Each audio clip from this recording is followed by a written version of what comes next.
Welcome. आज की जो हमारी वीडियो है वह है कि मेडिकल जो होता है सऊदी अरेबिया का, कतर, ओमान, दुबई, किसी भी कंट्री आप जा रहे हैं तो उसका सबसे पहले मेडिकल करवाते हैं। ठीक है, तो मेडिकल के लिए ना जाने से पहले आपको ना अपॉइंटमेंट आपके पास होना ज़रूरी है, जिसे जो एजेंसी वाले उसे गेम का टोकन कहते हैं।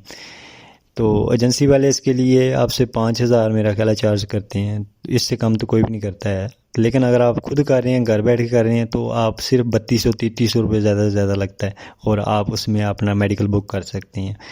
बिल्कुल आसान तरीका है, मैं आपको स्टेप बाय स्टेप इसमें सारा गाइड किया हुआ है। तो आपने काइंडली, अगर आप न्यू हैं तो चैनल को सब्सक्राइब नहीं किया तो काइंडली कर दें। आइए हम अपनी वीडियो स्टार्ट करते हैं। तो सबसे पहले आपने क्या करना है, सबसे पहले आपने गूगल पे जाना है। ठीक है, गूगल पे जाके आपने टाइप करना है वफद। ओके, हमने जैसे वफद टाइप करेंगे तो हमारे पास ये फ्रेम खुल जाएगा। ठीक है, वेबसाइट खुल गई है। अब इसमें सबसे पहले ये वेबसाइट है, ये देखिए wafd.com.pk, ये आपने ओपन नहीं करनी जिसमें पीके लिखा हुआ है। आपने वेबसाइट ओपन करनी है वफद वाली। ठीक है, wafd.com वाली। तो wafd.com वाली वेबसाइट हम ओपन करेंगे। जैसे ही ये साइट ओपन होती है हमारे पास, तो उसके बाद हमने बताते हैं कि इसमें कौन कौन सी चीज़ें आगे ऐड करनी है। ठीक है, तो ये देखिए हमारे पास ये वेबसाइट आ गई है। इसमें हम होम पे क्लिक कर देंगे तो यहाँ पे देखिए सबसे पहले आ रहा है मेडिकल एग्जामिनेशन है और मेडिकल सेंटर है। तो आपने यहाँ पे नीचे आ रहा है ना बुक एंड अपॉइंटमेंट। ठीक है, बुक एंड अपॉइंटमेंट पे आपने क्लिक करना है। बुक एंड अपॉइंटमेंट पे जैसे ओपन होगी तो ये देखिए आगे आपका ना डाटा मांगेगा आपसे, book and medical examination appointment.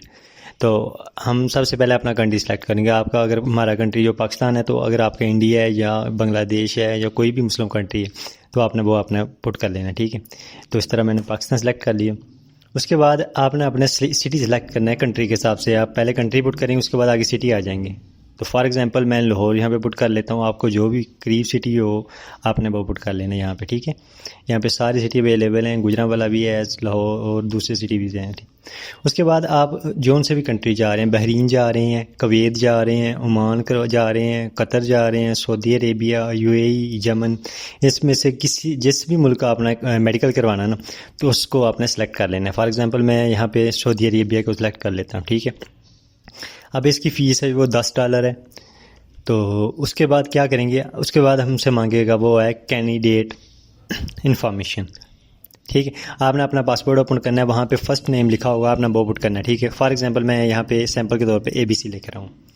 ठीक है, उसके बाद आपने अपना जो लास्ट नेम वो लिखना है। फॉर एग्जांपल मैं इसे लिख देता हूँ CDE। ठीक है, उसके बाद आपने डेट ऑफ बर्थ अपनी मेंशन करनी है। जैसे कि मैं अपनी डेट ऑफ बर्थ को मैं मेंशन कर देता हूँ सैंपल के तौर पे, लेकिन आपने जो आपकी पासपोर्ट पे होगी वो अपना डेट मेंशन करनी है। ठीक है,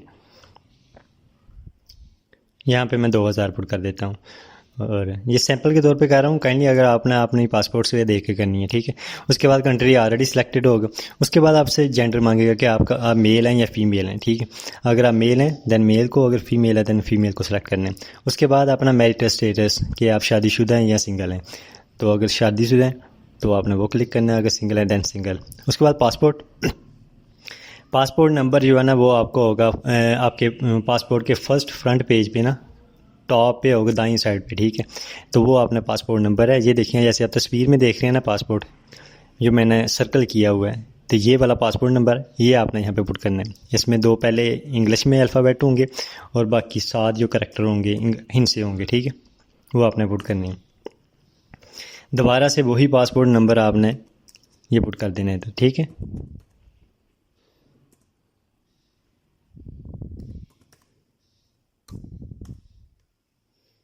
ये मैं सैंपल के तौर पे पुट कर रहा हूँ, आपने वही पुट करना है जो आपका पासपोर्ट होगा। ठीक, उसके बाद यहाँ पे वो मांग रहा है इशू डेट। ठीक है, आप जैसे ये तस्वीर में देख रहे हैं ना, जो इशू डेट है मैंने सर्कल की हुई है। काइंडली इस तरह जो ना आपके पासपोर्ट पे जो इशू डेट होगी ना आपने वो मेंशन करनी है। जैसे मैं सैंपल के तौर पर यहाँ पे पुट कर देता हूँ, फॉर एग्जांपल 2022 सेलेक्ट कर दिया मैंने, जनवरी 1, और इस तरह मैंने सैंपल के तौर पर ये सिलेक्ट कर दिया। उसके बाद आपने इशू प्लेस जो होगी ना वो आपने पुट करनी है, ये भी आपके पासपोर्ट पे लिखी होगी। ठीक है, ये मैं यहाँ पे पाकिस्तान लिख देता हूँ। तो आपकी एक्सपायरी डेट भी पासपोर्ट पे जैसे आप तस्वीर में देख रहे हैं यहाँ पे सर्कल की हुई है मैंने, वो पासपोर्ट की एक्सपायरी डेट आपने वो यहाँ पे पुट करनी है। ठीक है, जैसे मैं यहाँ पे 2028 पुट कर देता हूँ और जनवरी मैं सैंपल के तौर पे कर रहा हूँ, काइंडली अपने पासपोर्ट से देखा कीजिएगा। तो उसके बाद हमारे पास आता है वीज़ा टाइप्स। आप किस वीज़ा पे जा रहे हैं, वर्क पे जा रहे हैं या फैमिली वीज़ा पे। अगर work visa then work visa, अगर फैमिली होगा देन फैमिली का सेलेक्ट करना, ठीक है। अगर सैंपल के तौर पे मैं मेल लिख रहा हूँ, आपने अपनी जो भी ईमेल लगानी है ना वो आपने यहाँ पे पुट कर देनी है, ठीक है। .com। उसके बाद अपना कोई भी अपना फ़ोन नंबर लिख देना, ठीक है। मैं ये सैंपल के तौर पे 789 लिख दिया, ठीक है। उसके बाद अपना जो आईडी कार्ड नंबर है वो आपने पुट करना है, ठीक है।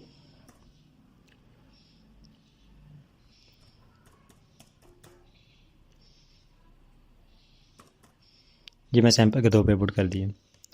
उसके बाद आप से पूछेगा कि आपने कौन सी कैटेगरी के लिए जा रहे हैं, क्या इलेक्ट्रिशियन है, कैशियर है, या फिर मेसन है, प्रेसिडेंट है, लेबर पे जा रहे हैं।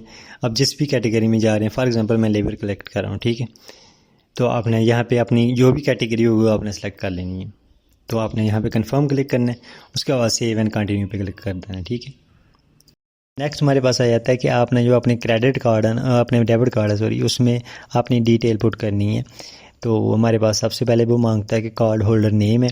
कार्ड होल्डर नेम जो होगा ना वो आपके पास, आप जो भी आप डेबिट कार्ड जहाँ से आपने पेमेंट करनी है ना उस कार्ड के ऊपर अपना नाम लिखा होगा। मैंने सैंपल के तौर पे ऐसे ये कार्ड आप तस्वीर में देख रहे हैं ना, इसके ऊपर ये ऐसे नाम लिखा हुआ है, तो इसको मैंने जैसे सर्कल किया है। ये भी जो आपके कार्ड पे जो आपका नाम होगा ना वो आपने पुट करने थे, ठीक, और मुकम्मल नाम पुट करने। तो जैसे आप नाम पुट करेंगे उसके बाद हमारे पास वो रिक्वायर करता है कि कार्ड नंबर है।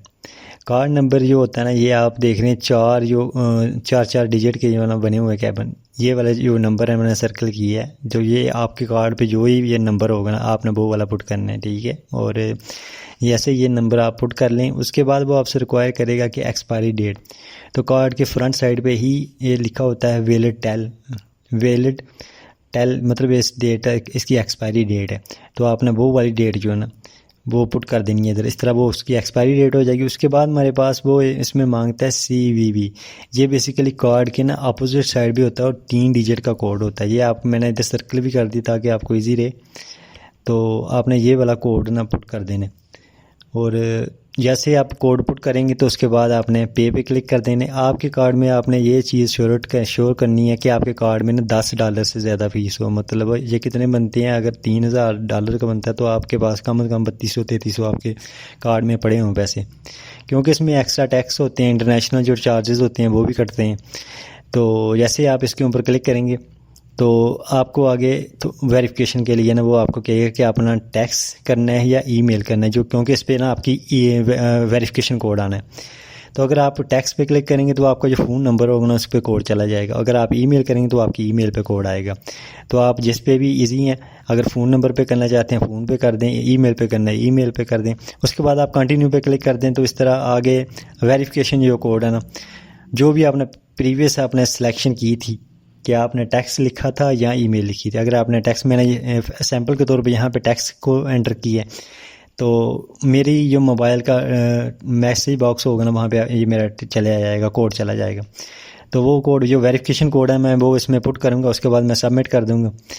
तो इसके बाद ये वेरिफिकेशन करेगा कि हमारे पास डॉलर में अपनी जो अमाउंट है वो भी ठीक है, कार्ड मास्टर का कार्ड है। ये कंफर्म करने के बाद ना वो आपकी अमाउंट को प्रोसेस कर देगा और थोड़ी देर के बाद ना इस तरह आपकी पेमेंट डन हो जाएगी। तो और अपनी स्लिप आपकी ईमेल के थ्रू आ जाएगी। तो इस तरह ये आपकी ना आज की जो ये वाला मेडिकल स्लिप है ना, ये आपने अपने साथ लेके जानी है। जिस दिन की आपको डेट मिली है आपने वो वाली स्लिप, ये 9 से 4 बजे तक ओपन होता है सेंटर, हफ्ते के 6 दिन ओपन होता है, मतलब हफ्ते को भी ये ओपन होता है, ठीक है। तो उसके बाद आपने अपने ये एक स्लिप ले जानी है, पासपोर्ट ले जाना है ओरिजिनल, उसकी कापी ले लेनी है, आईडी कार्ड ले लेना, आईडी कार्ड की कापी ले लेनी है। और इसके अलावा ये आप डॉक्यूमेंट लेकर चले जाएं तो इंशाल्लाह आपका मेडिकल क्लियर हो जाएगा।